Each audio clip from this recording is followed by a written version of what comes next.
പോകാൻ കഴിയില്ല. അങ്ങനെ അഹങ്കാരൊക്കെ ഉണ്ടെങ്കിൽ കയ്യിൽ വെച്ചാൽ ഞാൻ ഒറ്റയ്ക്ക് നിങ്ങൾ ആരും ഞാൻ ഒറ്റയ്ക്ക് പോയി ഹോസ്റ്റലിൽ പിടിച്ച് പിള്ളേരെ ഇറക്കി. ഇപ്പൊ ഇവരെ വിടുക. കോളേജ് പ്രിൻസിപ്പലിനെയും അധ്യാപകരെയും കോളേജിന് പുറത്തിറക്കാതെ ഗേറ്റ് പൂട്ടി തടഞ്ഞ് ഡിവൈഎഫ്ഐ SFI നേതാക്കൾ. വിവിധ ആവശ്യങ്ങൾ ഉന്നയിച്ച് വിദ്യാർത്ഥികൾ കോളേജിൽ സമരം ചെയ്യുന്നതറിഞ്ഞ് എത്തിയതായിരുന്നു നേതാക്കൾ.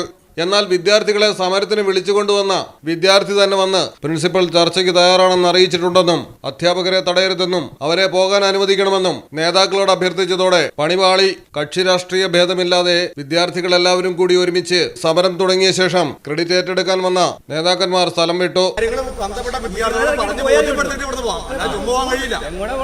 അങ്ങനെ അഹങ്കാരൊക്കെ ഉണ്ടെങ്കിൽ കയ്യിൽ വെച്ചാൽ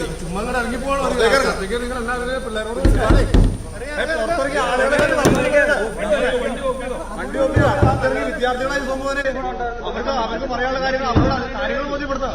ഞാൻ ചുമ്മാ പോവാ. അങ്ങനെ പോകാനൊന്നും കഴിയില്ല. ഇവിടെ ഇത്ര നേരം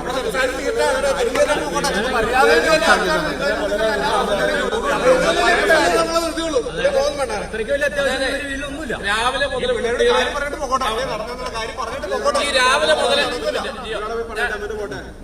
ജില്ലാ പ്രസിഡന്റ് ആ കുട്ടിയിരിക്കുന്ന കുട്ടികൾക്ക് അവരെ ഉൾപ്പെടെ കേൾക്കാൻ വേണ്ടിയാണ് അവിടെ ഒരു മീറ്റിംഗ് കൂടിയത്. ആ മീറ്റിംഗിലെടുത്ത തീരുമാനം കുട്ടികളോട് പറയണല്ലോ, സമരം ചെയ്യണ വിദ്യാർത്ഥികളോട് പറയണല്ലോ. സാമാന്യ മര്യാദ അവരെ മുഖം കൊടുക്കാതെ വണ്ടി എടുത്ത് കോളേജിലെ പ്രിൻസിപ്പൽ ഉൾപ്പെടെ സാറേ നമ്മളിപ്പോ പറയുന്ന കാര്യങ്ങളെല്ലാം തന്നെ അവർ അംഗീകരിച്ചിട്ടുണ്ട്. അവർ ചെയ്യാനുള്ള കൗൺസിൽ ഈ ആഴ്ച തന്നെ കൂടുന്നതായിരിക്കും. ഞങ്ങൾ ചുമ്മാ അവർ പറഞ്ഞ കേട്ടല്ലോ. ഞാനാണ് ഇതിന് മുമ്പിട്ട് ഇറങ്ങി. മനസ്സിലായോ? ഇന്നലെ നിങ്ങളായിരുന്നു ഞാനവിടെ മുമ്പിട്ട് ഇറങ്ങി. അപ്പൊ ഞാൻ പറയണു ഉണ്ടാവും, ഇല്ലെങ്കിൽ ഇനിയും സമരം ഉണ്ടാവും ഉറപ്പ്. ഞാൻ ഒറ്റയ്ക്കെന്നാ പറഞ്ഞത്. അതോടെ പറഞ്ഞ ഇപ്പൊ ഇവര് വിട ഇവര് ബോഡി വെക്കാണ്ട് ഞാൻ പറയണ കേൾക്കുക. ഇപ്പൊ സാറ് ബോഡി പുറത്താണ്. അത് നമ്മൾ പറയണ പോലെ എല്ലാ കാര്യങ്ങളും ഇനി ഉണ്ടാവും ഉറപ്പിനാ പറഞ്ഞു. ഞാൻ ഒറ്റയ്ക്ക് നിങ്ങൾ ആരും ഞാൻ ഒറ്റയ്ക്ക് പോയി ഹോസ്റ്റലിൽ പിടിച്ച് പിള്ളേരെ ഇറക്കി. ഇപ്പൊ ഇവരെ വിടുക. ഞാൻ ഒറ്റയ്ക്കാണ് ഈ പിള്ളേരെ മുഴുവൻ പിടിച്ചിറക്കിയത് ഒറ്റയ്ക്ക്. News desk Malayalam television. കടലിന്റെ സൗന്ദര്യം ആസ്വദിച്ചുകൊണ്ട് ഒരു ലക്ഷറി ക്രൂയിസിൽ പോയാലോ? മിനാർ ക്രൂയിസ് കൊച്ചി. ഫോൺ 8089021666 7034191993.